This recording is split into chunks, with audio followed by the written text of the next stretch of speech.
What is going on, everyone, and welcome back to yet somehow in the 8th edition of the Fourth Long podcast. Thanks for being with us today. We have a returning guest that you all know, probably don't love, and Jalen Johnson is finally back on the podcast. Jalen, thank you for getting your lazy ass to join us today. Yeah, I've been kind of busy, but I'm back. Okay, no need to lie. No need to lie to the fans or whoever's listening. The Haters, fan. in either one. The fan. Not even our fans, just the one on my desk, because that's all we got. But it's okay. All right, that's fine. I'm fine with that. Trust the process, We're baby. still doing what we love. Yes, but as you guys know, this is the Fourth Long Podcast. You can follow us on Twitter at Fourth Long Radio with a capital F, capital L, and capital R. Witness some Twitter beef as we go after the easiest people to make fun of, which are Panther fans and Patriots fans. Those are just the ones that get pissed off the easiest, and honestly, it's just kind of funny. It is funny. It's hilarious. Yes, but without further ado, let's hop back in to the segment that you all hopefully enjoy. I know I enjoy because I like being pessimistic as fuck and just talking about bad things. And that is, of course, the things in sports we hate corner.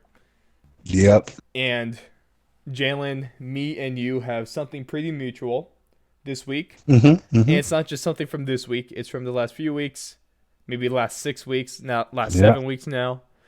This And week just emphasized it even more. it really sucks that we have to keep on talking about this, but we're going to talk about it till we don't have to. It's called Things We Hate Corner. Can't wait for that day. I really fucking hate officiating and how the NFL won't even acknowledge that they have a problem. What the fuck, man? There's a big problem. You got dumbass Al Riveron, whoever the shit his name is, just being a bump on the log and not doing a damn thing. You have Roger Goodell, that clown ass. All he does is hire women beaters and domestic abusers, but he won't say shit about hiring good refs. Oh my. Exactly. How does that make any sense? Dude, what's going on? Maybe it's Officiating is terrible. It's terrible. it sucks. It's Like so how are bad. you that bad? How are you that bad? Like, we have real refs, and it's feeling like what was it, 2013 or 2012, or whatever, when we had the replacement refs. Oh, it feels like it never stopped. Oh my fuck. Yeah, I swear. How are you that- Remember when that Seahawks-Packers game, the Thursday night game in Seattle, that the Fail Mary, one of the most infamous plays in NFL history. Remember when we thought that was bad? No, that was just the tip of the motherfucking iceberg. Because It now was the look where we're beginning at. of the end. Oh my shit. It's unreal. I can't even fathom how it's gone down this quickly. What it is, it's the refs being being on their high horse and not taking the job seriously. What it is is that new to the league this year, of course, they have the total overreaction based off of last year's NFC Championship game where the Saints got absolutely bent over and fucked by the Zebras, Yeah. of course. And then the missed PI call. And then they put in this new rule where you could challenge pass interference, which was a total overreaction. I've been saying that since the rule got put in place. Total overreaction. Bullshit rule. Super unnecessary. Hasn't done shit. It is. And now you got refs seemingly purposefully not overturning calls when pass interference calls are challenged just because they don't want to admit that they're wrong. It's terrible. I feel like it's to the point where we need full-time refs. It's like I understand you want part-time refs, you want to keep it that way, but we have to realize there's a problem. And Isn't that what full-time refs do, need like to the be happen. NBA and the NHL? Aren't those full-time refs? Exactly. And way less problems. They have way less controversy regarding because when because when you're a full-time, that's your job. So if you mess up, you lose your job. So you want to be more straightforward with it. These guys have other jobs. They don't care. This is the weekend thing for them.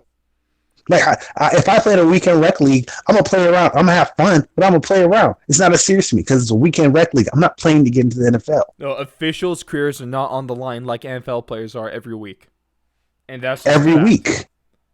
What it is And I like feel you got like these guys that couldn't give two shits about the players, couldn't give two shits about their jobs because they're in way too high of demand to even be fired. Even the worst ones aren't fired.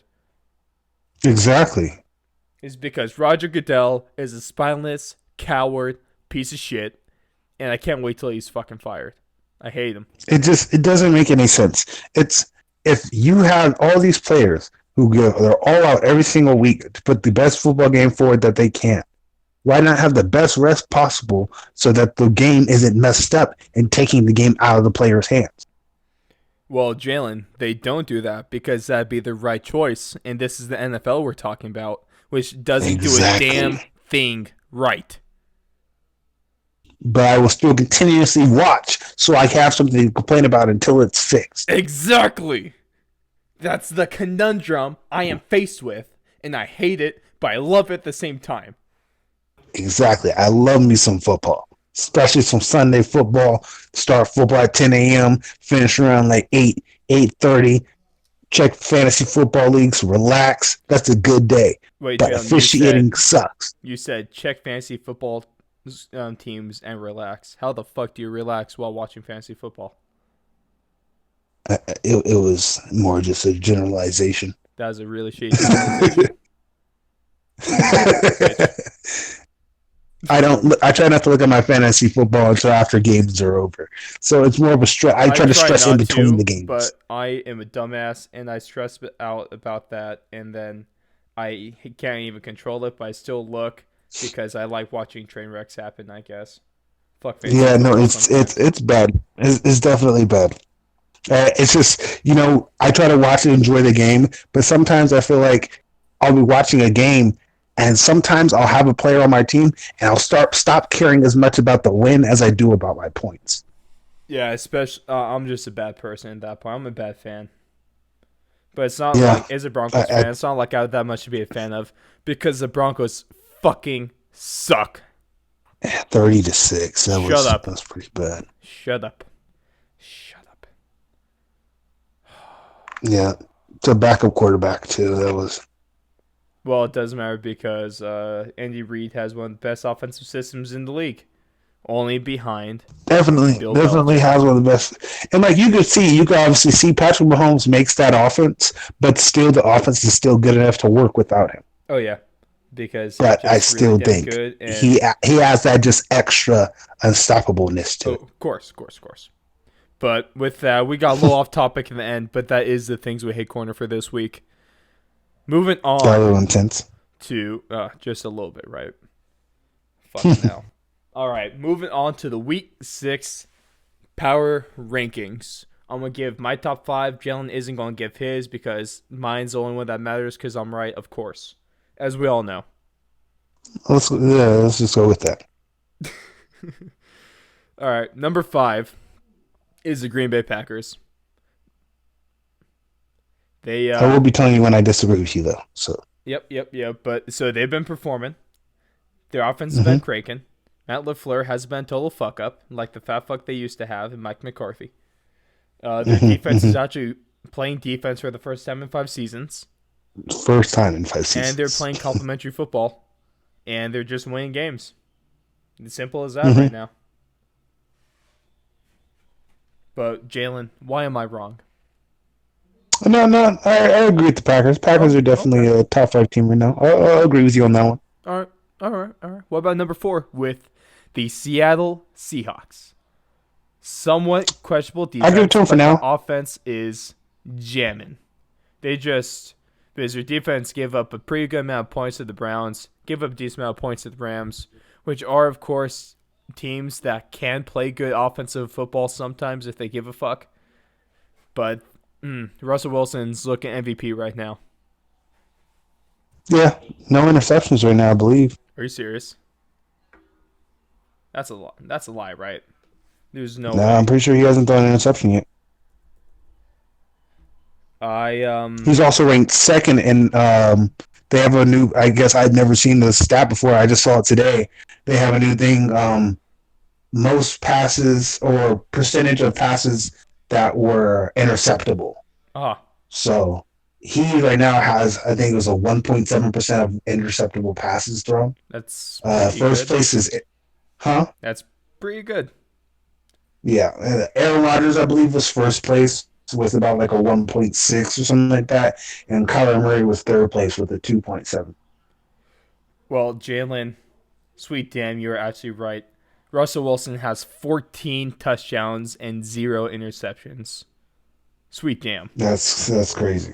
Sweet damn. All right. Yep. That's just further proof why they're number 4. But moving into Yeah, I top definitely 3. think Russell Wilson is the main reason. Yes. Number 3, they took a step down from last week, but they're still in the top 3, and that's the New Orleans Saints. They kind of had a shitter of a game last week, but they're still a solid team. I still don't see Seattle being better than them, and I don't see the Packers being better than them. They only beat the Jaguars 13-6, but that still shows that defense only gave up 6 points, and that's still a solid performance. Definitely.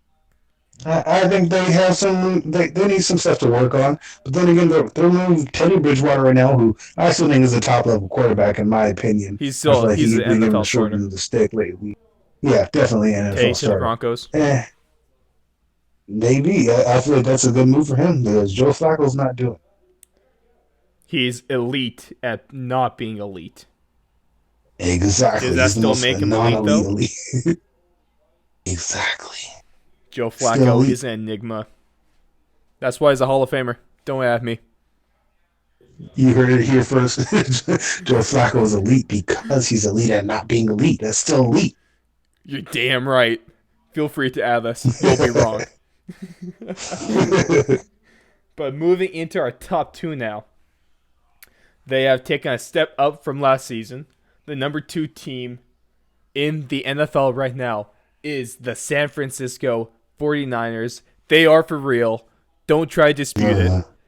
They are a well-rounded team, and they deserve to be the number 2 team in the league right now. Only other undefeated team in the league. Only 1 to 2.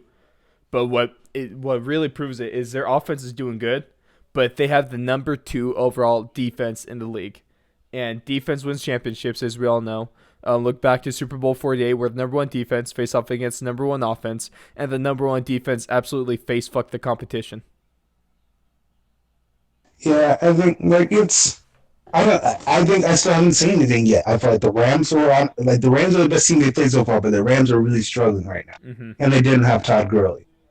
Also, I think that it's combined. I'm pretty sure so far this season, out of all the teams they've played, their teams that they played combined have 18 wins this season.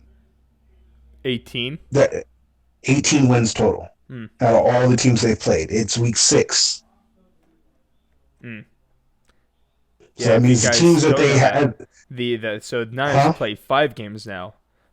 18 divided by 5 is a little over 3, which is not good. Not good. So, and they get a second bye week this next week when they play the Redskins in what's going to be an absolute thriller for all about 2 minutes. Yeah. I say Redskins score first, but then I feel like Niners take it from there. The only time the Redskins score first is if they get a safety. Yeah, I think Redskins score first, whether it's a field goal or a touchdown. But Redskins score first, and then they can either keep the game close for them then, or it's going to be a blowout. Niners by at least 17. Nah, I think it'll be closer. I feel like the Redskins are going to shock a lot of people. I don't think they pull out the win, but I feel like they make this game a lot closer than people think it will be. I hope you're not right, because I'd hate to see that. Yeah, I guess that game would be better than the fucking Niners lose. Imagine actually having a Week 6 Tank Bowl with the Dolphins and Redskins. That game was the AAF had better games than that. Oh my! And then the end of the game just showed how bad the two teams are. How do you fail a 2 point conversion that bad? They're so shit. Like, they are shittier than shit. They're just It doesn't make shit. sense. And then they benched Josh Rosen again. Poor Josh. His career was fucked from the get-go. Yeah, it's just hasn't gone well for him. No. Hopefully he I don't makes know why money. they thought Miami would be better. No.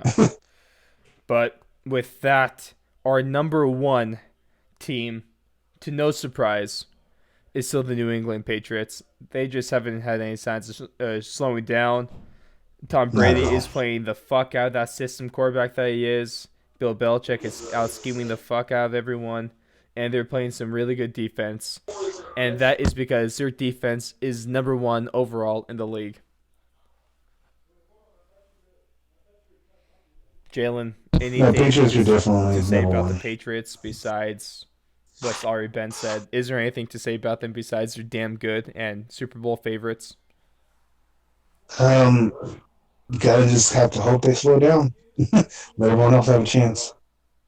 It's not okay. But that is the NFL Top 5. And after that, we're moving on into a few headlines from the NFL right now. First one's a big one, and that is that Patrick Mahomes is out, luckily, for only 3 weeks. And I say luckily because the Chiefs are the only real competition for the Patriots. And so, at least he's not out for the season with that dislocated knee. It's kind of fucked, though. Dislocated kneecap. Kneecap, yeah. That was unfortunate, and it looked kind of bad. Yeah, it did. It definitely did. Yeah, that's. I guess it's just going to give a chance for Russell Wilson to pull away in the MVP rankings. Same thing with. Oh, I'll talk about him later. Ooh, cliffhanger. Yeah, that's what we do on the show now. A little suspense. Yep, what are we going to cliffhangers. do with it? That's one of the only hangers I like besides like actually hanging myself.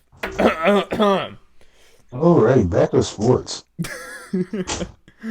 It is sports. I'm a Broncos fan. What else do you think I think about? Yeah, that's true. It's a sad, sad world. Number 2 though, piggybacking off what we started the show off with, and that's that Detroit, the Lions actually got killed by zebras in a weird turn of events, but it's happened twice matter this of year fact, now. First team not the first team. The first player in the freaking MVP race is the officiating crew. They deserve the MVP this year for how many games they've won. It's so shitty, and I just want to stop talking about this, which is why we're just going to roll around to number 3, and that is that the Cowboys need to fire Jason Garrett. At the very least, consider firing him. Yeah. But it's time for him to go. They've been mediocre at best for the last decade. They haven't been relevant since the 90s. And they lost. Most recently, they just lost to the previously winless Jets. The Jets went 150 plus offensive plays without scoring. Mm-hmm. And then the first drive of the game against the Cowboys, they go all the way down the field and score a touchdown. What the fuck, Dallas? It's sad. After a certain point, I understand you want to be loyal to your coach, you want to keep the same system, not changing too much stuff up. But at a certain point, you have to call it. You've seen his high, you've seen his low. It's time to move on. He has a ceiling of 11-5 and a floor of 4-12. It's. I feel like it's just not going to get better. From here, it's going to be the same continuous stuff. You might slip out a 12-4 season, but then again, you might slip out a 3-13 season. So I think it's time to just try something new. I guess, as long as it's not Kellen Moore taking over already. The big stat to look at with the Cowboys is that they're 3-3 right now. They won their first 3 games, and those 3 games are averaging 32 points per game. They're now on the 3-game losing streak, and these last 3 games, they've only averaged 18 points per game. A little bit of a difference right there. Man. But that's what we got. No, but that's NFL right there. And Jason Garrett just needs to be shit-canned already. Just cut bait. Move on. The experiment failed. The closest they got to the Super Bowl with Jason Garrett was 2 years ago when they played the Cowboys or the Packers in divisional round in in Dallas, and then Green Bay came back and ruined their hopes and dreams. And guess what also happened in that game? An officiating call. We're cursed. But, fucking fishing. Let's just keep on moving on to a recurring segment now. And that is the overreactions. Fuck officiating. Yes. In fuck Boston. But moving on to our overreactions. For those that don't know how this works, I give a list of statements anywhere from like 3 to 5 or so. This week I got 4. And we're going to say if it's an overreaction or if it's actually accurate. Ready, Jalen? Right. Number 1, the Rams' offense has been figured out. Yeah, I think it has. I feel like Not an overreaction. Todd Gurley got figured out. Obviously, I feel like Todd Gurley got figured out last season. Like they figured Todd Gurley out near the end of half of last season. Now arthritis hasn't figured it out.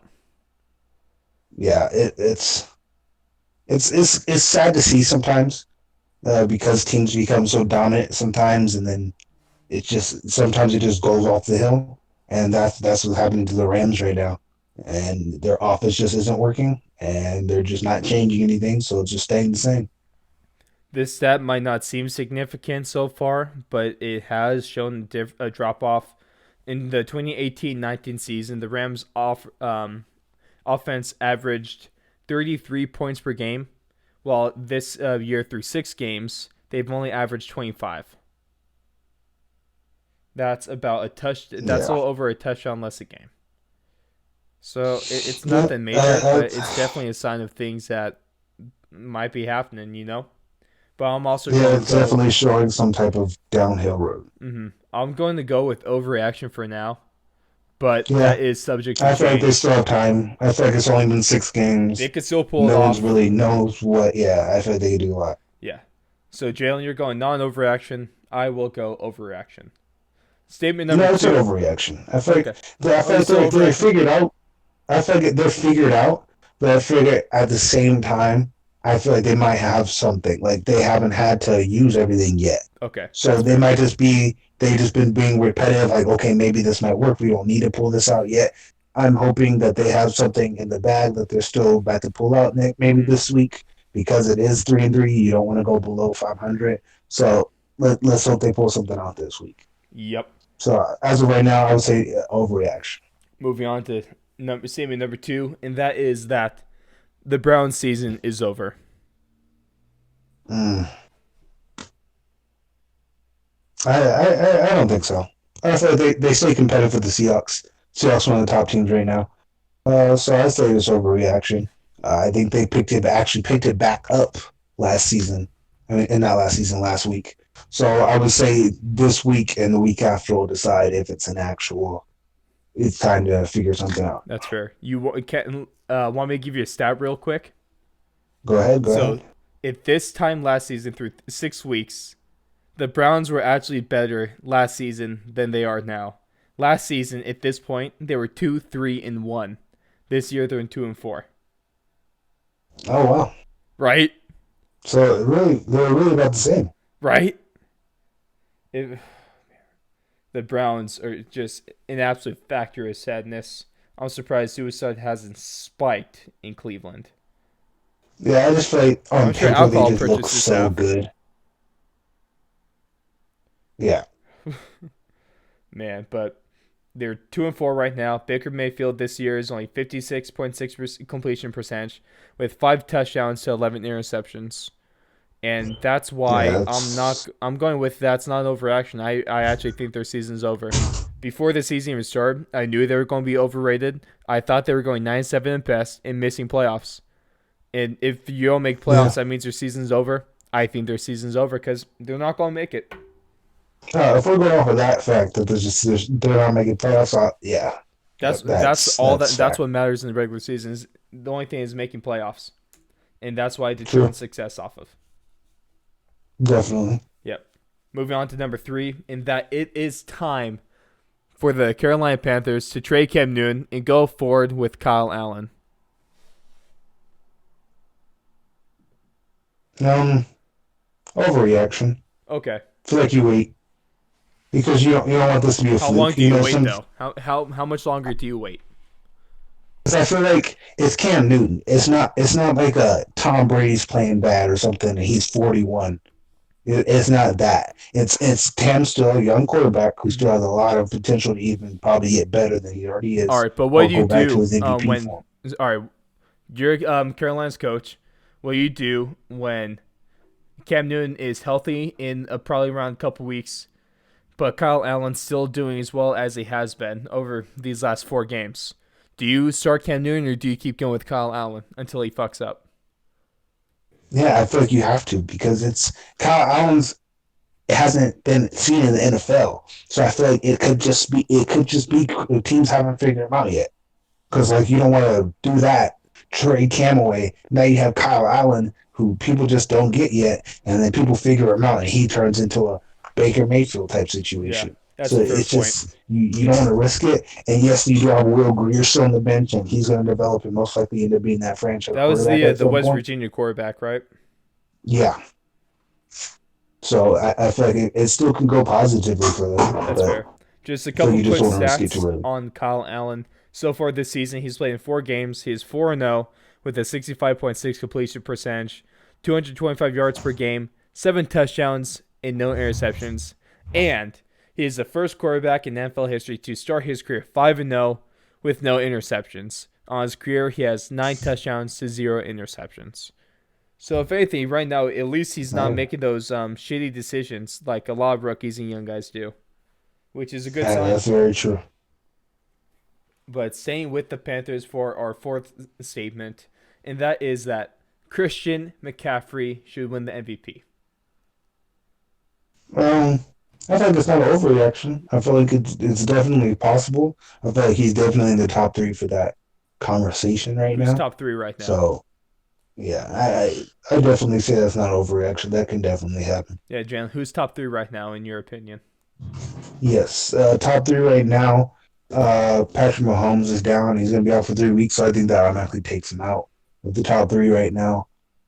So right now, I'd go Russell, Christian McCaffrey, Yep, I think we can all agree on and those two. But who would be the third? let's see who else is doing really good right now. I can't even think of a third person right now. I feel like those two are running. I feel like those two are running away with it right now. To be honest, so I feel like they're It's first and second, it was going to and be then them two and Mahomes, but now with Mahomes missing 3 weeks, it's the MVP is probably going to be between Russell Wilson and Cam Newton. Or sorry, Russell Wilson and Christian McCaffrey. yeah, I don't see anybody who's a close third right now. That's it. I That's how just it is don't. right now. So far this I feel year, like everyone. Christian McCaffrey has 618 yards, 4.9 yards per carry with 7 touchdowns, 923 total yards with 9 total touchdowns. I don't think he's going to win the Yeah, MVP. that's I crazy. think he should win the MVP as of right now because he's along with Kyle Allen, but Christian McCaffrey was making that offense work, taking the pressure off of Kyle Allen, Hmm. and but he's not going to win the MVP. I got 2 reasons for you. One, because he's a running back, and two, because he's a white running back. That doesn't happen. It just doesn't happen anymore. It doesn't. Right? Like it, maybe back in the good old I, days. Oh I, shit, that sounds racist. I didn't say I, that. I feel like though, if anybody can do it, it will be him. Yeah, But I don't see it happening. I feel like someone else is going to surge in this back half of the season and take it. that's fair. Like Russell Wilson. Or Lamar Jackson. Let's say Lamar Jackson's my third. Maybe, but Lamar Jackson's doing great. He just did that. Was it one of the first people, fifth the person first. to ever run for over 150 yards and throw for over 200 yards.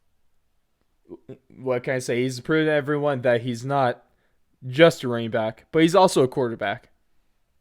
Yeah, and he can still run on your ass. Oh yeah. I think still better though. Just wait till Lamar Jackson comes out with a controversy like dogfighting. You gotta go all the way. If you want to be the greats, you have to do what the greats did.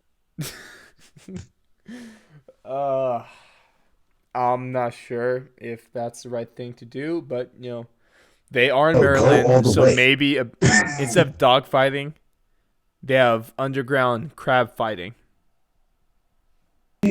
Maybe. Shit. But that is overrated or the overreaction segment. Moving on right into, let's just talk about a few or a couple big trades that happened this week, and that is of course Jalen Ramsey finally being traded, and his landing spot is with Los Angeles and the Rams. They Yeah, that's. I forgot that'll definitely help the Rams out. Rams get Jalen Ramsey. Um, They give away 2 first rounders, and they give away 2020 first rounder, 2020 second or 2021 first rounder, and a 2021 fourth rounder. This is big news because Aqib Talib just went on the IR again. Feel bad for him. He has to snatch more chance to stay healthy, I guess. And then also obviously, they just you gotta traded keep away doing. Marcus Peters to the Ravens. Yeah, I feel like it was weird at first because the Marcus Peters trade came first, and so no one knew what to think because that was crazy. I definitely did not see that coming at first No, I because I wasn't didn't know expecting it. about. I didn't. Yeah, I wasn't expecting it, Well, it's because especially with that the keep with so the lead going Marcus down. Peters trade went through before the Jalen Ramsey trade. Yeah. It was like, what are you doing? Because Right? I was like, And they have no one when now. your starting corners just went out, the other one you just traded, what are you going to do? And then when I heard about the Jalen Ramsey thing, I was like, smart, but at the same time, it's throwing too much. You're throwing all your eggs in one basket right now. Yeah. Because, like we just said, the Rams offense might have just got figured out. They might have just got figured out. And so now you just traded away 2 more first round picks. They now don't have a first round pick for the next 5 years. Right. Due to the Jared Goff trade, and then now the Jalen Ramsey trade. The Jared Goff trade, the Jalen Ramsey trade, and it was one other trade, I believe. It was Yeah, the it last was first one round pick. more. Was it Dante Felt? No, I don't think they Was traded it the Marcus a Peters first round. trade? I think so. I think the Marcus Peters trade to get Marcus Peters, Well, they what's go first funny round. is now that on the Rams they have 3 first round draft picks from the Jaguars um in Blake Bortles, in Jalen Ramsey, and now in the D Lemon you just mentioned Jalen Miles Dante Fowler? Dante Fowler. Yeah, kind of funny. They all just kind of traded teams or switch Yeah. teams.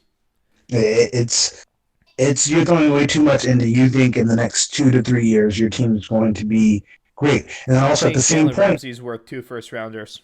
I don't think he is. I think he's one of the top corners right now. So I feel like if you want him that bad, sometimes you're going to have to do that because a lower ranked team, like I'm going to say the Dolphins will do it, but like somebody like them would do something like that, and they would end up giving up too for somebody like that for the long run. I Yep. feel like the Rams they did it just because of the fear that someone else was going to do it Is Sean before they got a McVay chance at it. overreacting and maybe making some bad decisions because he's stressed and hasn't been in Yeah, this position before? definitely. I think that they could probably easily got him for a first and a third, or that first and First fourth, and and kept second. going first. Honestly, I would have done it first and second. Yeah, I think they could easily got this for less than they Yeah. gave up.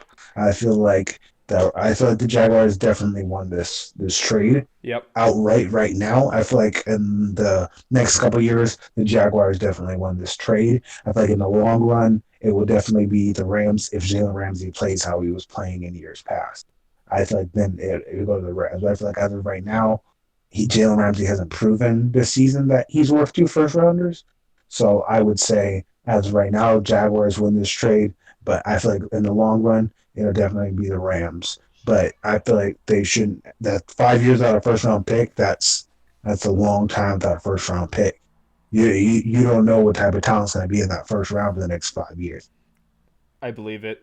But it's not Yeah, it's it's not 5 years unknown is for the Rams to overreact and pay too much for players this year because they also give Goff a fat ass contract extension, which is obviously not paying off right now. definitely not paying off. They're definitely they're panicking, and then especially with the team they have right now, a lot of people on their squad are going to want big contracts coming up, and now you don't have first rounders to replace those people who are most likely going to end up leaving in the next couple of years of free agency. Then you end up back going 3-13 like they were a couple of years ago before the golf era and all that. Yeah. Man, just backtailing on defense, though. Jalen, I saw this poll up on Twitter, and I thought it was a really good question. You ready for this? All right. All right. So, who is the most dominant defense in football right now? Is it the New England Patriots or is it the Wisconsin Badgers? Before you make your decision, yes, right? That's Right. that's Before you make your decision, though, difficult. let me put out a couple stats on the table. First, the Patriots. So this year, the Patriots have only given up 3 touchdowns on the season, and they also have 14 interceptions. They average 235 yards per game, 8 points per game, and pitched 1 shutout. And they've also scored 5 defensive touchdowns. But Wow. on the other hand, Wisconsin, 5 points a game, 4 touchdowns, 8 interceptions, 4 shutouts, and even with those 4 touchdowns they've given up, they've also scored 4 touchdowns on defense. Mm. So I'm gonna let that settle real quick. And I just I think who is the most dominant team right now defensively? I feel like it's way harder in the NFL to make someone average 8 points per game, but at the same time, I feel like it's hard to also 5 points per game. That means you're not allowing people to score touchdowns. Yep. They're And not, the four Patriots are at shutouts. least getting a touchdown. So they have 6 games. They've Wisconsin's not only allowing a given up touchdown. points on 2 games. One was to Michigan, where Michigan put up 14. The other one was against Northwestern, where Northwestern put up 15. Yeah, and that everyone else has been a shutout. Yeah, I feel And like four shutouts is really impressive because that means opponents aren't even getting to the 30-yard line to kick a field goal. Yeah, and I feel like that's dangerous because I feel like it's even Alabama when they start playing their backups and stuff because they've been blowing people out too. Mm-hmm. But when you start blowing people out, you put your backups in and stuff like that, and You give people points. score a touchdown. Like even Alabama, they'll win 63 to like 37, but they have 37 points. Wisconsin's destroying people and still not allowing points. So I feel like right now in the high-powered offenses of college football, I feel like I would have to give to Wisconsin right now. But obviously, if Wisconsin was competing in the NFL, I would say Patriots. Well, But just in the no, leagues that they're in, just for you guys to just clarify, we're not saying that the Wisconsin defense is better than the New England defense. We're saying no. Obviously, dominating right now at where they are. obviously, Wisconsin's defense would get fucking railed if there was an NFL because that's NFL. They get handled by the Dolphins. But Yeah, if yeah, we're talking about Patriots in the NFL and Wisconsin in the NCAA. yeah. Yeah. I would definitely have to say Wisconsin. I would say that's just to do that to people, and especially the high scoring offenses. It's not rare to see a 60-point game in college football. Not anymore. It's not rare to see both. It's not rare to see both teams score 60 points in a college football game. It is, however, hard to see that happen in the NFL. So I feel like stopping people and averaging less than 5 points per game as a defense, I feel like that's way harder to do.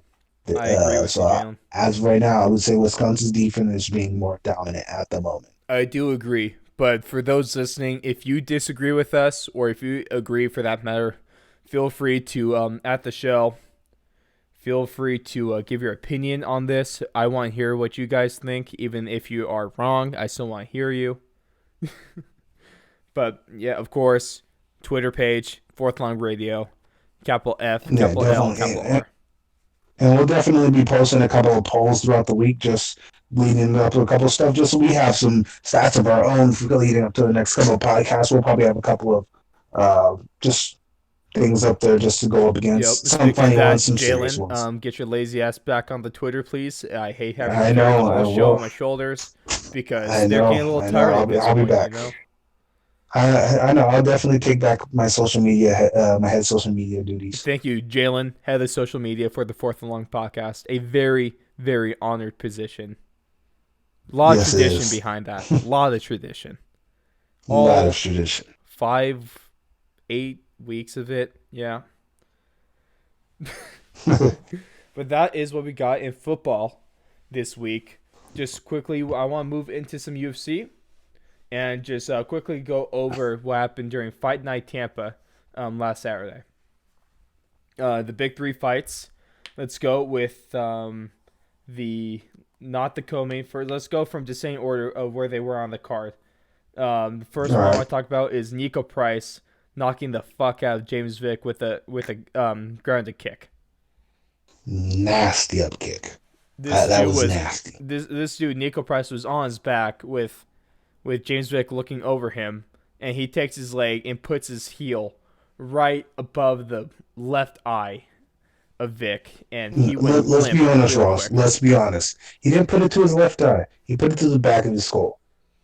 Oh my fuck! They had to have brain surgery right in the middle of the octagon just so they could remove his heel from the damn soft tissue of his brain. Jeez, it was That was so bad. crazy. And that is Price's second KO from his back. He also knocked someone out either last year or earlier this year. Had them pressed up against the fence, locked the guy's head in place from his back with his foot, kept his face in place, and hammer fisted him while he was on top of him. Oh no! Oh, And it's got almost killed better earlier to this year. have. It's almost better just to stay standing with Nico. Jeez. Yeah, because off of his back, he's gonna knock you out. You know, some people are better like BJJ or wrestling from the back. No, this guy just knocks you off from his back. Jeez. Unstoppable. Yeah. But the co-main of that night was formerly undefeated Crone Gracie against Cub Swanson. And Crone got handled pretty well by Cub. Yeah, I feel like he wanted to try to prove something that he could stand up, and he chose the wrong person to do that with. You don't if you're that great on the ground, you don't stand up with Cub Swanson. No. You don't. It wasn't a smart move. I think attempted guard. He tried to pull a guard twice, Mm-hmm. and that was about it. It just did not work. And it was kind of disappointing because also I was hoping for more of a BJJ match because they're both really high level BJJ practitioners. Cub Swanson's a black belt. Actually, I feel like Cub might have been a little rusty. As I heard, a lot of BJJ gyms rejected to let him train there due to the fact that he was fighting a Gracie. Yep. Man, BJJ gyms don't fuck around when it comes to the Gracie family. Not at all. But it's kind of disappointing. Crone was waiting all this time trying to fight the better opponent, not just take who is next. And he's 5-1 now. And Cub Swanson's looking pretty damn good. Yeah, definitely. That's a big takeaway. It's interesting to see where Gracie will go from here. Maybe he'll take a step down in terms of competition just to get another win and get his feet back under him. But I guess we'll see in the future. You just get a little momentum under him. Right. But of course, that takes us to the main event, and that was what a lot of us thought would happen, and that's Joanna Jędrzejczyk just handling Michelle Larson for all 5 rounds, winning via unanimous decision, 50-45, 50-45, and 49-46, which that 49-46 score was generous. But Joanna beat her up on the ground. Yeah. Joanna beat her up in standing, beat her up in the clinch, beat her up on the ground, and she was just so damn dominant again. Yeah, no, she definitely dominated her. It was, you kind of were going. Everyone was kind of going for Watson just because, she's a fan favorite. Everyone in the back of their head knew that Joanna was just going to probably be a little bit too much. Yeah, Mom Champ is over. Yeah. But the question coming out now is that do you think Joanna did call out Weili, the current women's strawweight champion? Do you think she deserves that fight? Yeah, I feel like she has to be next. I feel like she's proven it time and time again. So I feel like someone has to show her she's not, and who better do that than the champ? I'd be totally for that fight, honestly. Yeah, I'm definitely looking forward to it. Maybe put it in Poland. Who knows? Yeah, but that was for the most part Fight Night Tampa. It was a solid card all around. It was entertaining. It was fun to watch. It had big KOs. It had dominant performances, and it had some upsets.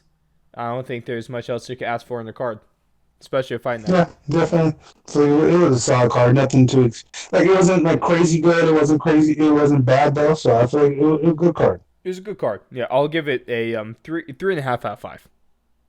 Yeah, 3.5 out of 5. Just middle of the road.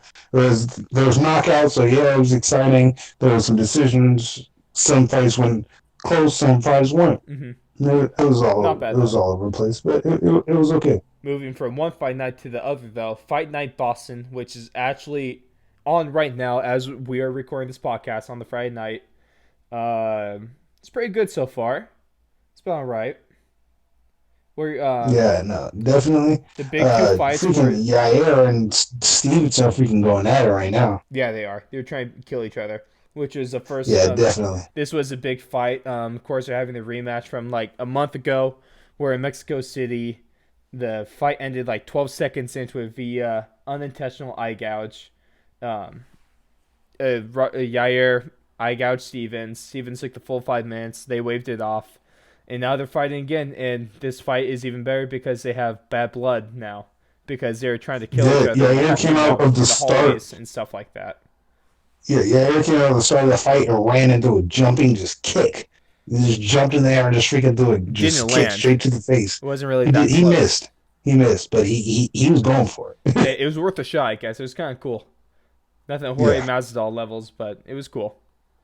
Then the main event of this card is, of course, a light heavyweight bout. You have Weidman, who is currently 11 in the middleweight rankings. He's moving up to fight the number 7 light heavyweight contender, Reyes.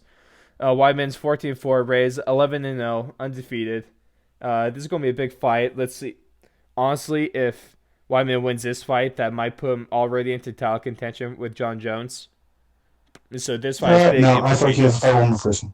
I feel like he has to fight one more person. It might You put him can't in just come to top five, lightweight. though. You might come to lightweight, and it might be a fluke. So Put him in top I 5 at definitely least, right? Yeah, he'll definitely be top 5, but I feel like he has to fight some. This is his fight to get into that top 5, and then he'll have to fight someone in the top 5 for the next Shit. fight. Stevens just grabbed his junk and was making fun of Rodriguez. That's funny. Yep. Yeah, Rodriguez stuck his tongue out at him, and he grabbed his dick, and he said, "Suck my dick." Thanks for the yeah, of course, here we have the best mid-fight breakdowns. That's all you need to know. You don't need to know Definitely. anything about the actual fight. Just know that he grabbed his dick and stuck his tongue out and told him to suck it. That's all that matters. They mutually hate each other. They definitely want to take each other's heads off. That's a fun thing to watch. But Definitely. another big headline coming out of the MMA world from this week came via Twitter. And that was Conor McGregor wishing Frankie Edgar a happy birthday. And then he said, see you in December. Yeah. So Conor McGregor challenged Frankie Edgar. McGregor was willing to put up his fight purse for charity. But then just a day later, Dana White shoots down, claiming that Edgar is 2 weight classes below Conor. So he's claiming that Conor hasn't earned the fight. So that's a bad fight for Frankie to take anyway. And also, Frankie Edgar has moved down weight classes. So now he's at bantamweight. McGregor is still presumably a lightweight. And what do you think? Is that a good fight for Edgar? I feel like it's a good fight for both of them. They're both 2 top fighters. I was like, whatever you want to say about McGregor, he's proven himself. And then people keep saying he's coming off of losses, but at the same time, he lost 1 boxing fight against one of the greatest boxers of all time. And then he lost 1 fight to the lightweight champ. So I feel like it wasn't... After taking like over a year off of MMA. Yeah, so I feel like it wasn't really bad. It was like, yeah, he lost, but it wasn't too like crazy. It wasn't like he lost to nobodies. Exactly. Those losses have to be put in context. And I still think he's he's at least the top 5 in the lightweight. He's good. Yeah, definitely. So I feel like it'd be a good fight for both of them, and it gives Frankie Edgar another chance at a title shot. It gives Conor McGregor another chance at a title shot. So I feel like Dana is wrong to say that it's not a good fight for either of them, because I feel like it's a great fight for both of them. Yep. That's exactly what I think. Shout out to Dana for sometimes giving the fans what they want, but also sometimes ruining our hopes and dreams. Yeah, He's the Grinch. He's an enigma. That's for sure. But now, that is the UFC we got for you so far. Just talk a little MLB playoffs to conclude. Yankees and Stros are now 3-2 with Astros leading. Yankees just saving off elimination tonight with a big win in the Bronx. And then on the other side, you had the Nationals sweeping the Cardinals, embarrassing them in 4 games to make it to their franchise first World Series. I'm really excited about that. Yeah, no, definitely. I think it's gonna be an exciting World Series this year. Definitely. Uh, I don't think so. I think whoever makes it out of the AL is just going to fuck up the Nationals. But I would love for it to be proved wrong. I would, as an A's fan, with Sean Doolittle pitching well on the Nationals bullpen now, it would be cool to see him get a ring. Former A's player outfielder Josh Reddick got his ring with the Astros last season, so now it'd be cool to see another former A get his ring because they deserve it. They weren't going to get in Oakland, so maybe now they could get it with someone else. Definitely. You love to see it. Great players. You love to see them get the ring that they deserve. Gotta So love Sean Doolittle running definitely. around with the lightsaber during the celebrations and ruining MLB interviews with his lightsaber. You love to see it. You can't stop him.